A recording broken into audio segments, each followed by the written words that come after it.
We want to turn now to a series of stories that we are doing this week on how U.S. food regulations have left American consumers exposed to chemicals and additives that have been banned in other countries. Potassium bromate is a suspected carcinogen that's banned for human consumption in Europe as well as China and India, but legal in the US, where it's used by some food makers to strengthen dough and estimated to be present in over 100 products. There is evidence that it may be toxic to human consumers, that it may even either initiate or promote the development of tumours. Professor Eric Millstone is an expert on food additives and told us European countries take a much more cautious approach to food safety.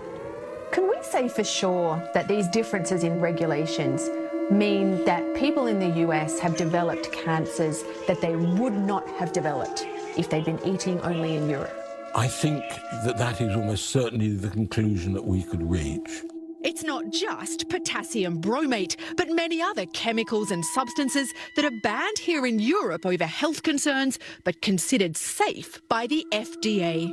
Do you think most Americans are aware that they're being exposed to substances that are viewed as dangerous over here? They probably just think, well, if it's available and it's in the store, then it's probably fine. Is food safety a part of that decision? For sure, yeah. How am I going to protect my children when it's just everywhere? I really want to make this point. If you came down, as an alien to Earth, to the United States, and saw what was going on, 80% of adults obese or overweight, metabolic dysfunction, 8 of the 10 top killers tied to food, just getting away from our evolution, right?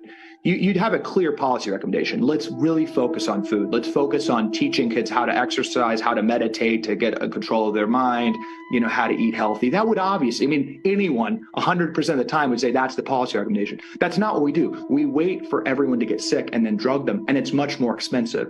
In the United States, and this is an important point going back to Ozempic, the obesity drug, because the system's so rigged, because pharma spends 3 times more than any other industry on lobbying, the United States is not even able to negotiate the drug price, even though they're the largest payer. So Ozempic, prices don't go down when volume goes up. Prices are going up in healthcare and quality is getting worse. So Ozempic is $2,500 a year. It's not going down. There's a full court press for government subsidization, taxpayer funding. It literally, this sounds hyperbolic, but this is the case. If that is prescribed how it's projected, that will be trillions of dollars over the next 10 years.